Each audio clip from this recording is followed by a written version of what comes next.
Good day to you, fellow exile. Here are 20 helpful tips that I wish I knew before playing Path of Exile 2 to help you have a nice smooth start to your gaming experience and enjoy the game even more than I am. I'm going to start off in the options screen because, I don't know if you notice here, hopefully you can, but you see on the roof here, see where it's all thatched. Now, when you start the game, in the options, you'll find that the graphics default to have this NIS upscale mode as default. If you drop down there, your FSR is for your AMD cards. What I've got is an NVIDIA card. As I click this, you will see that the roof graphics change. You see where it smooths it out? I'll zoom in a little bit more. I get back to NIS, see that? And back to NVIDIA, and it's all nice and smooth again. Now what I also found was useful was the inputs, because when you're using WASD, which is really good by the way, and then just aiming with your mouse, but because I've got little stubby fingers and thumbs, pressing the 1 and 2 key for the mana pots, especially the 1 key for the life pot, I've actually changed the key binding and had that changed to Q. And the skill that I mostly use, so that whilst you're going around with WASD, the skill that you're spamming a lot, nice and simply, I've just put that on the right mouse button. And that whilst I'm fighting, I'll just show you now, I just right click and spam my flame wall. If you'd like to know how I made it into a circle and get 3 at a time, I'll show you later on in the video. It's rather fun. Now also in the options, if you go to the interface, so you've got the minimap there at the top right hand corner. If you press tab, you then get the minimap in the middle here. You can zoom in and out a little bit with your right mouse button. Now you can have this so that the landscape can show or not show at all. I'll keep it just about there. In your map transparency, you can have it all the way or just showing a tiny bit. I like to have it mainly showing, but I don't want all of the landscape shown as well because it can be quite off-putting. Put that down just a little bit there, and here is where you can do the setting for the zoom. If you're struggling to find your way around a little bit, you can set it to however suits your purposes, and save the changes and you're good to go. And talking of maps, whenever you go into one, you've got the fog of war, which is basically the mist that covers around so you don't know what else is around. And what I do is stick with an edge and either go all the way left, all the way right, south or north, and just follow it all the way around.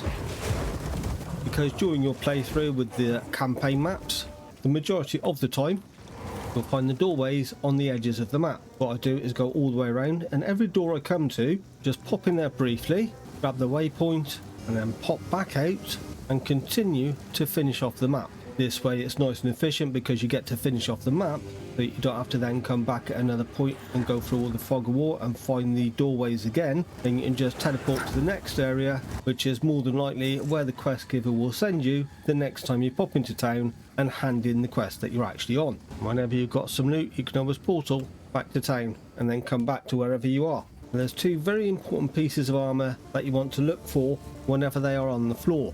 So what you've got over here is your salvage bench, and this is important. When you click on the hammer, it will highlight items that you can actually salvage. Always come to your salvage bench first before going to your other vendors and then either buying or selling the item, or more importantly, what is better still, is to disenchant the item. I'll explain that in a sec. So go to salvage bench. What you're looking for are anything that's dropped on the floor that has actually got a socket, because when you salvage it, you will get an artificer's shard. You get 10 of these, and then this becomes an orb. The other thing you want to look for is anything that has got quality on it. Then if it's of no use to you, make sure you salvage it, because then you get armorer's scrap, which is used to improve the quality of your armor. If you go to your splash tab, put any piece of armor in here. This is the artificer's orb. You right click and then on the armor, and it will give you a socket. I haven't got loads to waste, but you get the little sockets like this. As you're fighting monsters, what you've probably already discovered by now is you pick up these little runes, these glowing blue ones, and they've all got different benefits, but then you can left click them and put them into your sockets to give your armor or weapons additional bonuses. And on this one I've got 20% increased armor, evasion and energy shield, but it's also very good for giving yourself some extra resistances. I'll go over them later on. And of course you can improve the quality of the armor.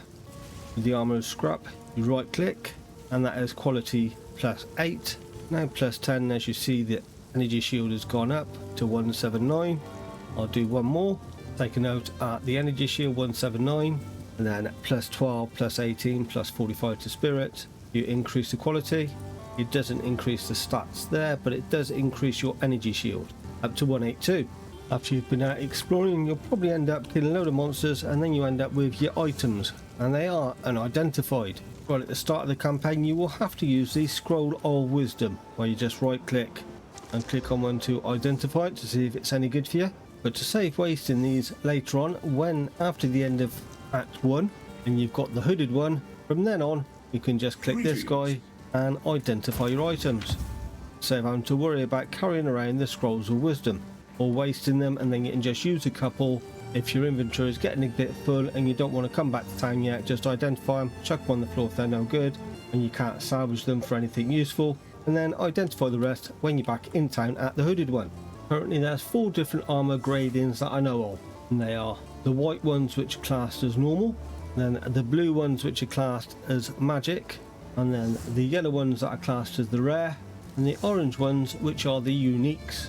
If you're playing the game in early access and you paid the £30, then you would have got yourself some coins, and then if you press M, you can then go to the shop, check if there's any sales on first. That's the best thing to do, and this is where you will find your stash tabs.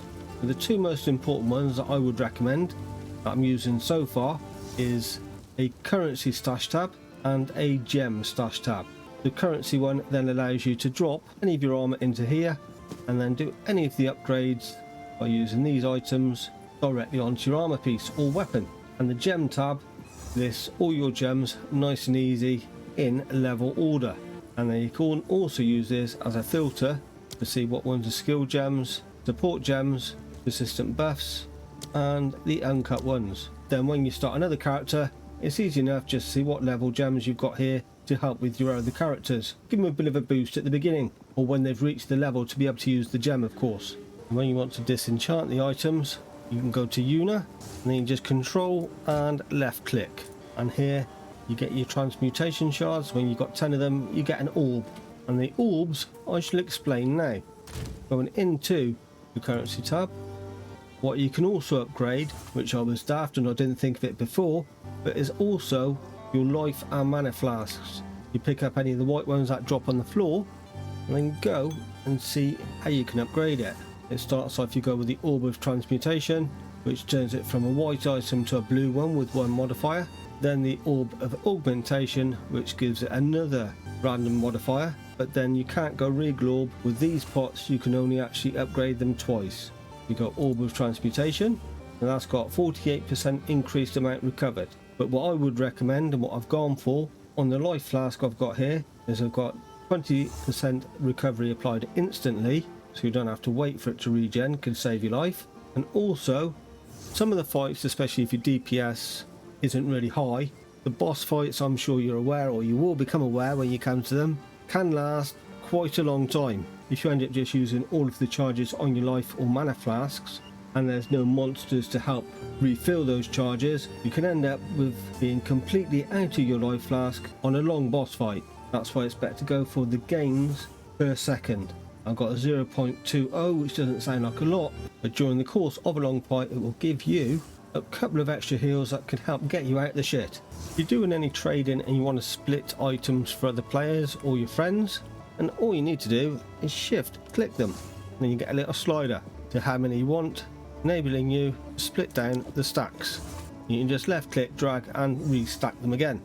Every time you level up or you're back at town, might seem a bit daft, because I know in other games whenever you go to the vendors, what they sell you is complete and utter useless crap, but that's actually different in Path of Exile too. Make sure you go to your little vendors, because you'll be surprised you can actually get some white but blue and yellow quality items on your vendors, and some of them you will find to be quite a large upgrade. I found it very surprising when I came across on my Mercenary a very nice yellow crossbow, because nothing had dropped for me for about 10 to 12 levels, but then I was finally able to do some decent DPS and get the end boss of Act 2 down. Loot filters can also be of a good assistance to you, because as you can see here, it's changed the colours and how they actually show. They've got a little dot underneath there with the white box, so I know that with that little dot or 1 dot, it means that it's a socketed item that you'll want to be picking up for salvaging. and the runes come in a green highlighted as well to show up against the other loot that you might be dropping. And with the item filter, as you can see here, it clearly shows you the white, the blue and the yellow, and there's some armor scrap, so you know what to prioritize picking up. And on the really rare stuff, plays a nice ding sound, so even if you run past it, it will make that noise, knowing that you've got to go back to check that you haven't missed anything. On the loot filter that I use is called Neversink Light. You can find that one on GitHub. Well, on your travels, make sure you don't neglect keeping hold of certain items that will actually give you resistances, especially rings or amulets. I've got a load of rings here: cold resistance, fire, lightning, and of course your charms as well. You've got fire resistance there, lightning, cold and chaos. And the main reason for this, the boss fights, or when you're doing high level content, if you just hover over it, press C, open up your character, and your maximum resistance there is capped at 75% by default, cannot be higher than 90%. So basically, if I'm hit for 100 points of damage, this will reduce that by 33%, and negative values will actually increase the damage that I take from that particular element. So at times, if you are struggling with a boss at the end of Act 1 or Act 2 specifically as well, that is a really difficult boss, I found. Try and get your resistances up with rings, gear, or even as well runes to the sockets of your armor. Because if you look at these runes, some of them give you lightning resistance or cold resistance there, and fire resistance. This can be a good way to level up those three resistances, get a level or two extra, and then that should make the boss encounter for you a lot easier, helping you to progress in the game. And talking of items, when it comes to your boots, the most important stat that you want on your boots is movement speed. The higher you can get this, the better. Even if the rest of the stats on the boots aren't actually great, to be honest with you, the main stat is the movement speed, for helping you to evade and get around the maps a lot quicker as well. When it comes to defenses, there's three main types. I press C, technically 4, but one is just life, and if that depletes to 0, you die. It's amazing. It's just like every other game you've ever played. Anyway, I digress. You've got the energy shield, which this will deplete first. You hover over your life there, you've got your energy shield. That will be the first thing that depletes when you get hit. Whether it's physical or elemental damage, it will come off your energy shield first. Now, armor, I've got 3%. Now, physical damage is one of the most common types, and this is reduced by the higher armor you actually get. It seems to be on caster classes, armor seems to be one of the harder ones to increase so far. That's why what I try to do is go for armor and energy shield, if not a higher energy level. Evasion rating is for dodging attacks, but you can't actually dodge the spells. But what you also need for the evasion to actually work is a high accuracy. So this is more for classes that use high dexterity, which will be your rangers and monks. The downside to the energy shield is if you do get hit and that's gone, it does take about 4 seconds of you not being hit again for it to actually regen back up again. So if you are in melee range a lot, then it would be more advantageous to prioritize armor over the energy shield. So when it comes to crafting your gear and upgrading, yes, you can do the orb and an augmentation, then a regal orb. I've only got 11 of them. The exalted orb is going to be the main ones, along with the chaos ones, used for trading. So as you're leveling up, unless the gear is exceptionally good and have got a good base value, and after you've done the orb of transmutation and the orb of augmentation, and they are really good stats for you, I wouldn't waste your exalted orbs on it and save those, and you're probably better off trading 1 or 2 of these for specific items, increase your DPS or survivability a lot more. Also, don't do what I done. You upgrade your gear, and say you've put the weapon in there, you just upgraded it and gone, right, that's great, and you head on out and you find that you're punching mobs, because after you've closed the stash tab, it doesn't automatically go back into your inventory Time to consume and equip. Funny, but it wasn't funny at the time. Also, at the hoodie one, this is where you can refund the passives. This still has a cost, which is annoying, but the cost is a lot lower now. So I am level 57. How can I be of If I want to refund any of these passives and redo them, it's going to cost 1,399. Obviously, if you're starting out as a beginner, you'll be right down the bottom at one of these. As you're starting out, it will cost a hell of a lot less for you to respec and try a few different offensive or defensive things out and see what suits your playstyle. And when it comes to your skill gems, these are the main gems that you put in, and then these next to them are the support gems. So when you're starting out, you might not have many support gems available to you, or you might just get the odd one or two drop. What you want to do really, prioritize and equip it on the skills that you use the most, and prioritize your DPS over anything else. I would, especially at the beginning of the game.